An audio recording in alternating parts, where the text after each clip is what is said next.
आओ हम अपने किसानों के साथ खड़े रहें।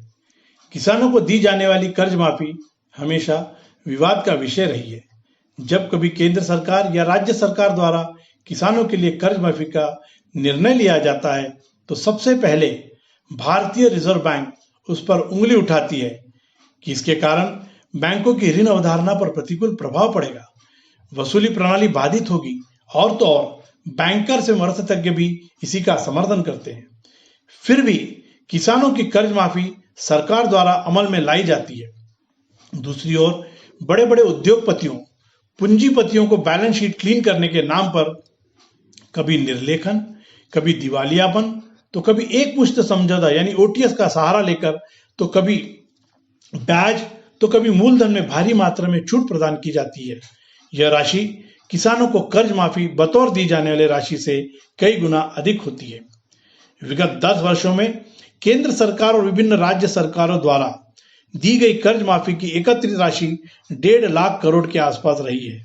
इसके विपरीत आर्थिक वर्ष 2014-15 से 2018-19 तक बीते 5 वर्षों में 100 करोड़ से अधिक बकाया वाले 980 बड़े उधारकर्ताओं को लगभग 2,75,000 करोड़ की राशि निर्लेखित की गई है, जिसमें से मात्र 20,000 करोड़ की राशि ही वसूल की जा सकी है, जो केवल 7% है। 2016-17 में कुल थकित राशि 7,28,000 करोड़ रुपए थी।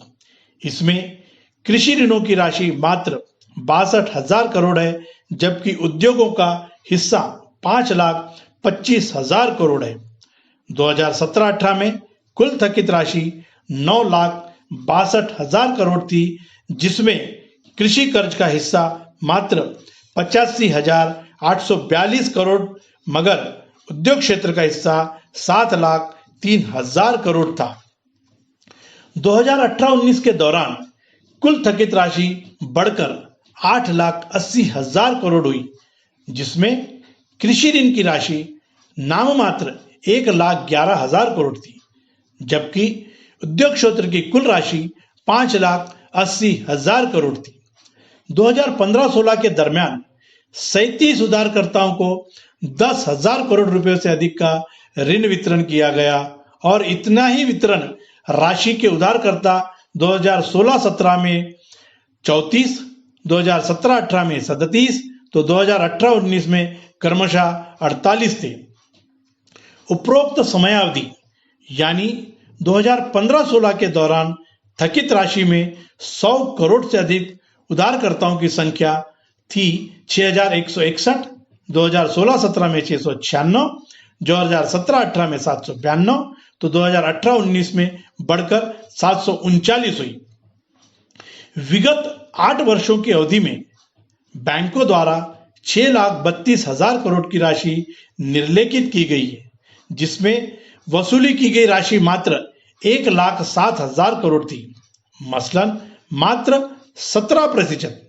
इसी दौरान गत 4 वर्षों में बैंकों ने कुल 2,78,000 करोड़ रुपए निर्लेखित किए, जिसमें से बैंक की वसूली की राशि 19,207 करोड़ है, जो केवल 7% है।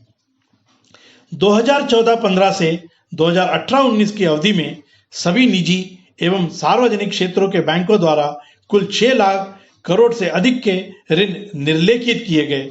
इसमें कृषि ऋणों का हिस्सा मात्र 43,057 करोड़ रुपए है, मसलन मात्र 7%। राज्य सहकारी तथा जिला सहकारी बैंकों द्वारा इसी अवधि में कुल 1,380 करोड़ रुपयों की धनराशि निर्लेखित की गई। उपरोक्त सांख्यिकीय जानकारी लोकसभा और राज्यसभा में उपस्थित किए गए सवालों के जवाब में माननीय वित्त मंत्री द्वारा सदन पटल पर रखी गई हैं। थकित राशि की वसूली के समय दिवाला संहिता, इंसॉल्वेंसी और बैंक्रप्सी कोड आईपीसी का खूब बोलबाला हुआ। कंपनी विधि अधिकरण कंपनी लॉ ट्रिब्यूनल की अधिकृत वेबसाइट पर उपलब्ध जानकारी के अनुसार बैंकों ने चूककर्ता उधारकर्ताओं से 45% की वसूली के लिए हेयर कट के नाम पर 55% राशि पर पानी फेर दिया। यह तो हुई ऋण वसूली की निपटान प्रक्रिया। अब यही उधारकर्ता पुनः ऋण लेने के लिए पात्र माने गए। दिवाला संहिता अधिनियम के तहत वसूल की गई राशि 5% से भी कम है। कारपोरेट क्षेत्र को कर माफी, ऋण माफी बड़ी उदारता से प्रदान की जाती रही, मगर जब किसानों को ऋण माफी देने का वक्त आता है तो साख अवधारणा पर बुरा असर पड़ेगा, वसूली प्रक्रिया के प्रयासों में अवरोध उत्पन्न होगा। इसी तरह के अनेक बेतुके सवाल उठ खड़े होते हैं। यह देश के अन्नदाता के साथ कैसा मजाक है। उसके ठीक विपरीत कारपोरेट क्षेत्र को लगता है कि उनका बैंकों पर वित्तीय हक होना चाहिए, कृषि व्यवसाय में प्रभावकारी आधिपत्य होना चाहिए, अनुबंध खेती कॉन्ट्रैक्ट फार्मिंग के नाम पर कृषि भूमि पर अपना दावा चाहिए, छूट का अधिकार राइट ऑफ वेवर, एक बार की समझौता यानी ओटीएस के नाम पर इन कारपोरेट क्षेत्र के बड़े मगरमच्छों ने बैंकों को लाखों करोड़ों का चूना लगाया है और अभी भी लगा ही रही हैं। इसमें अहम सवाल यह है कि यह पैसा किसका है। निश्चित ही हमारा, तुम्हारा तथा इस देश के आम आदमी की गाड़ी कमाई का पैसा है। अपेक्षित समय पर बारिश न होना, सूखा अकाल, वास्तविकता से अधिक मात्रा में बारिश होना, गीला अकाल, बीमारी के कारण खड़ी फसलों की हानि होना, फसल भक्षी कीटकों से फसलों की बर्बादी होना इत्यादि नैसर्गिक विपदाओं से त्रस्त अन्नदाता को कर्ज माफी के तहत राहत की आवश्यकता है कि नहीं। अपने देश में फसलों की बर्बादी से किसानों की आत्महत्या का विषय काफी गंभीर, संवेदनशील एवं सोचनीय है।